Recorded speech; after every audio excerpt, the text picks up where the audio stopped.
इस वीडियो के अंदर मैं एक्सप्लेन करने वाला हूँ सोल लैंड 2 के अपकमिंग एपिसोड के पार्ट 2 को, जो नोवेल बेस्ड होने वाला है। और हाँ गाइस, आप लोग थोड़ा सपोर्ट दिखाओ यार, क्योंकि अगर लॉन्ग वीडियोस पे 5000 से कम व्यूज आते हैं तो मैं जितनी मेहनत करता हूँ उसका 20% भी रिजल्ट मुझे नहीं मिलता है। तो जैसा कि हम लोगों ने पिछले एपिसोड के अंदर देखा था कि श्रेक एकेडमी के लोग मिशन कंप्लीट होते ही तुरंत स्कैप कर जाते हैं और लास्ट में यान सावजे अकेले ही होली गोस्ट चर्च के लोगों की बैंड बजा देता है। इसके बाद हमारे एपिसोड की स्टार्टिंग होती है और अभी के लिए गोल्डन फ्लेम्स का टेम्परेचर इतना ज्यादा होता है कि होली गोस्ट चर्च के कॉन्सिक्रेटेड तक अनजाने में एक कदम पीछे हट जाते हैं और कोई भी उन फ्लेम्स को छूने की हिम्मत नहीं करता है, जो देखकर साफ पता चल रहा था कि यान सावजे इस टाइम पर अपनी ही स्पिरिट और बॉडी को जला रहा था, जैसे वो इस दुनिया से जुड़ी हर चीज को खुद से परख कर देना चाहता हो। ये देखकर झोंग लीवू पूरी तरह हक्का बक्का रह जाता है और मन ही मन सोचता है कि क्या ये पागल हो गया है जो ये खुद को मार रहा है। ये ख्याल आते ही वो पूरी तरह स्टनड हो जाता है, क्योंकि उसे समझ नहीं आता है कि एक ट्रांसेंडेंट डुओ होकर यान सावजे ऐसा फैसला क्यों ले रहा है। और फिर जैसे ही फ्लेम्स धीरे धीरे बुझती हैं तो यान सावजे गायब हो जाता है, यहाँ तक कि उसके ओरे तक का कोई भी ट्रेस नहीं बचता है। ये देखकर जोंग लीवू को खुश होना चाहिए था कि श्रेक एकेडमी के मार्शल सोल डिपार्टमेंट का डीन और सी गॉड्स पवेलियन के मास्टर का हेयर मर चुका है, लेकिन इस सिचुएशन में उसे ये थोड़ा अजीब लगता है, क्योंकि उसे लगता है कि यान सावजे इतनी आसानी से नहीं मर सकता है, क्योंकि अगर वो उसकी जगह होता तो ट्रैप हो जाने के बाद भी पूरी ताकत से फाइट करके बाहर निकलने की कोशिश करता। और इसी सोच के बीच अचानक उसे याद आता है कि बाकी श्रेक एकेडमी वाले कहाँ हैं, क्योंकि उसने पहले टेंट से निकलते टाइम पर कम से कम 7-8 लोगों को देखा था जो फीनिक्स फ्लेम्स और ब्लिजर्ड की एड में छुपे हुए थे।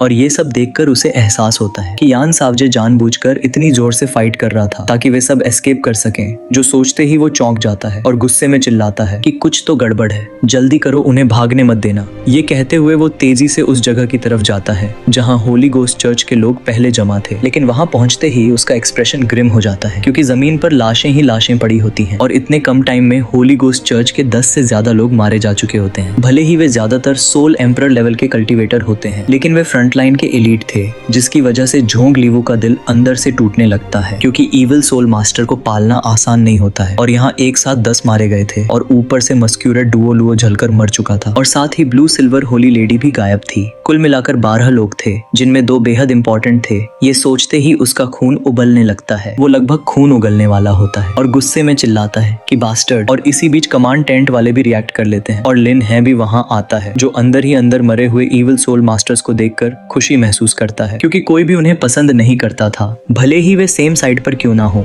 लेकिन फिर भी सबको जोंग लीवू के सामने संभल कर रहना पड़ता है। जिसके बाद लिन है रिपोर्ट देता है कि स्काई में सोल इंजीनियर ग्रुप्स को बुला लिया गया है, सर्वेलेंस सोल टूल्स भी चल रहे हैं और साथ ही हेवनली सोल एम्पायर पीछे हट चुका है। जो सुनकर जोंग लीवू गहरी सांस लेकर अपना गुस्सा दबाता है और ठंडे लहजे में ऑर्डर देता है कि चाहे जमीन खोद कर निकालो या आसमान फाड़ कर, लेकिन श्रेक एकेडमी वालों को ढूंढो। इसके बाद पूरा बेस 2 दिन तक उलट पलट कर दिया जाता है और टेंट्स तक हटा दिए जाते हैं, लेकिन उनके कुछ भी हाथ नहीं लगता है। और यही बात जोंग लीवू और लिन है दोनों को परेशान कर देती है। तो दूसरी तरफ श्रेक एकेडमी वाले डेमी प्लेन में पूरी तरह सेफ होते हैं, जिसे सील कर दिया गया था, जहाँ सन मून एम्पायर चाहे 10 मीटर तक भी खुदाई क्यों ना कर ले, लेकिन उन्हें ढूंढ नहीं सकता था। लेकिन इस सब के बीच सबसे ज्यादा चिंता तांग या की कंडीशन को लेकर होती है, जो बेई की बाहों में बेहोश पड़ी होती है और उसका चेहरा डरावनी तरह से पेल होता है और वो दर्द में अपना सिर पकड़े रहती है। ये देखकर बेई बेचैनी में युहाओ से पूछता है कि अब क्या करें, जिस पर युहाओ समझाता है कि डेलिकेट सिल्क इमॉर्टल के मुताबिक सिस्टर तांग या किसी इविल पॉइजन से पूरी तरह अफेक्टेड हो चुकी है, जो उसकी बॉडी मार्शल सोल और स्पिरिचुअल सी तक फैल चुका है। और भले ही दिया गया स्पिरिचुअल पिल कुछ पॉइजन निकाल सके, लेकिन पॉइजन इतना गहराई से फ्यूज हो चुका है कि डिटॉक्सिफिकेशन के साथ साथ उसकी लाइफ एनर्जी भी निकलती जाएगी, जिससे वो धीरे धीरे वीक होती जाएगी। इसलिए ब्लू सिल्वर एम्परर को ढूंढना जरूरी है ताकि उसकी लाइफ एनर्जी को मार्शल सोल से फ्यूज किया जा सके। लेकिन ये सुनकर बेई घबरा जाता है और पूछता है कि अगर अभी इलाज ना किया तो क्या होगा, जिस पर युहाओ साफ कह देता है कि अब कंडीशन मेंटेन करना इम्पॉसिबल है, क्योंकि बेई को देखकर उसकी कॉन्शियसनेस लौट रही थी और जिसकी वजह से पॉइजन रिएक्ट कर रहा है, और अगर अभी डिटॉक्सिफाई नहीं किया गया तो पॉइजन आउट ऑफ कंट्रोल हो जाएगा और फिर कोई भी उसे नहीं बचा पाएगा। ये सुनकर बेई चुप हो जाता है और भारी मन से फैसला करता है कि इलाज शुरू करो। आधे साल में वो ब्लू सिल्वर एम्परर ढूंढने की पूरी कोशिश करेगा। इसके बाद युहाओ तांग या की बॉडी को चेक करता है और जैसे ही पिंक ग्लो वाली पिल तांग या को छूती है तो उसकी बॉडी कांप उठती है और स्किन पर डार्क ब्लू पैटर्न्स दिखने लगते हैं और ब्लड की एक बूंद पिल में डालते ही ब्लू फॉग निकलती है, जिसे आइस एम्प्रेस पिंसर से फ्रीज कर दिया जाता है और प्यूरिफाइड ब्लड लाइट पिंक हो जाता है।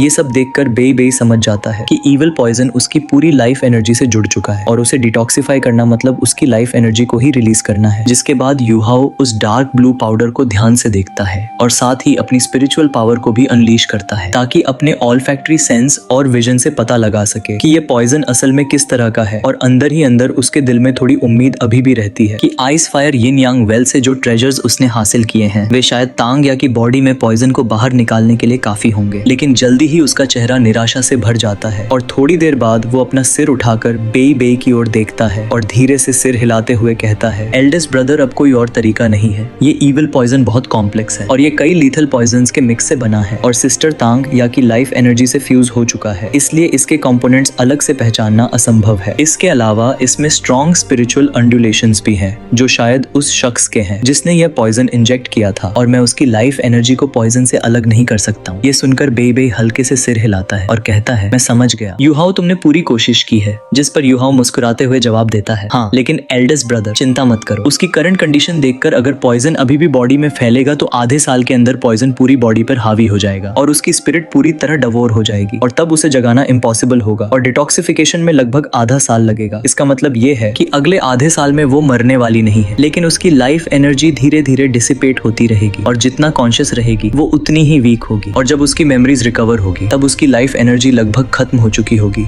लेकिन मेरे पास लाइफ गार्डियन ब्लेड है और अब वो इसे अपने साथ रख सकती है, जिससे ब्लेड की लाइफ ऑरा उसकी लाइफ एनर्जी को रिप्लेनिश करती रहेगी और इस तरह वो कम से कम 1 साल तक जीवित रह सकेगी और हमें ब्लू सिल्वर एम्परर को ढूंढने का समय भी मिल जाएगा। ये सुनकर बेई बेई खुश हो जाता है और कहता है कि बहुत बढ़िया और युहाओ को थैंक्स कहता है, जिस पर युहाओ मुस्कुराते हुए जवाब देता है कि इसमें शुक्रिया की कोई बात नहीं है, मैं जो कर सकता था मैंने वो किया है और अब होप है कि टीचर तांग या रिकवर कर सके। तो वही सुसेंसी ने किनारे से पूछता है कि युहाओ, अगर लाइफ गार्डियन ब्लेड की लाइफ एनर्जी इतनी स्ट्रॉन्ग है तो क्या ये उसकी रिकवरी में मदद नहीं कर सकती है क्या, क्योंकि उसकी लाइफ एनर्जी पूरी तरह रिप्लेनिश नहीं हो सकती है। जो सुनकर युहाओ सिर शेक करते हुए कहता है कि अगर कोई और होता तो शायद, लेकिन उसकी सिचुएशन में ये नहीं हो सकता है क्योंकि उसकी लाइफ ओरिजिन भी धीरे धीरे खत्म हो रही है। एक तरह से उसकी मार्शल सोल और लाइफ एनर्जी को पानी समझो और बॉडी को कंटेनर, और अब कंटेनर टूट चुका है इसलिए जब कितना भी पानी डालो वो बाहर ही फ्लो करेगा। ब्लेड से आने वाली लाइफ एनर्जी सिर्फ स्लो स्पीड से उसे एमपी होने से रोक सकती है ताकि ज्यादा समय तक जिंदा रह सके, लेकिन कंटेनर तभी रिपेयर होगा जब ब्लू सिल्वर एम्परर मिल जाएगा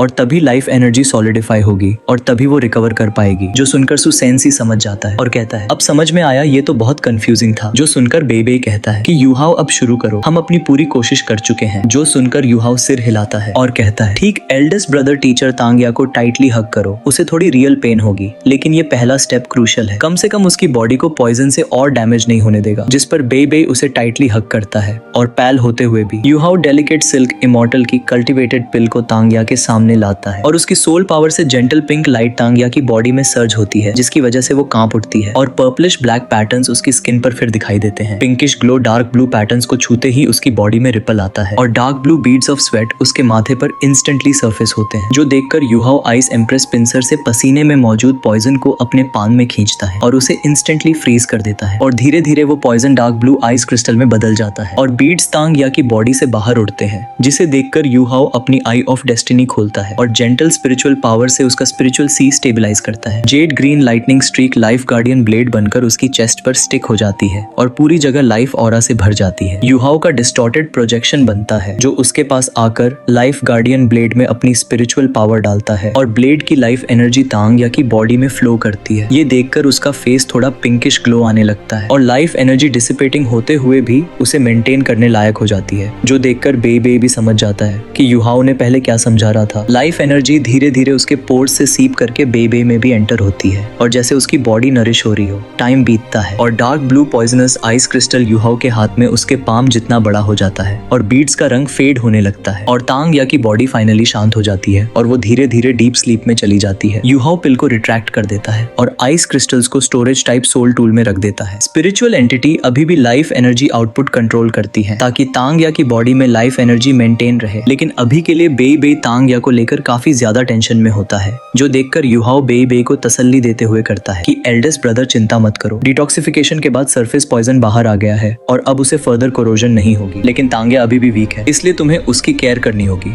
जो सुनकर बेई बेई पूछता है कि क्या डीप स्लीप से बाहर आते टाइम उसकी अवेयरनेस लौट आएगी क्या, जिस पर युहाओ लिटरली हंसते हुए कहता है, मुझे लगता है ये मुश्किल होगा क्योंकि पॉइजन लंबे समय से तांग्या की बॉडी में है और स्पिरिचुअल सी भी अफेक्टेड है, इसलिए रिकवरी में टाइम लगेगा और साथ ही और पॉइजन बाहर निकालना होगा। एल्डेस्ट ब्रदर आपको उसके साथ ज्यादा बात करनी होगी, पर्सनल रेमिनिस करने होंगे, ये उसके मेमोरी रिकवरी में मदद करेगा। जिस पर बेई बेई धीरे से हंसते हुए कहता है कि ठीक है युहाओ, ये सबसे बेस्ट रिजल्ट है जो हम हासिल कर सकते सकते थे। अब ये लाइफ एनर्जी पोरिंग कितनी देर चलेगी, जिस पर यूहाओ अपनी स्पिरिचुअल डिटेक्शन अनलीश करता है और तांग या की पल्स और फिजिकल कंडीशन महसूस करता है और थोड़ी देर सोचने के बाद कहता है कि लगभग 1 घंटा। और इस दौरान टीचर तांग या के बॉडीली फंक्शंस लाइफ एनर्जी के स्टिमुलेशन से धीरे धीरे रिकवर होंगे, जिससे वो लंबे टाइम तक सर्वाइव कर पाएगी।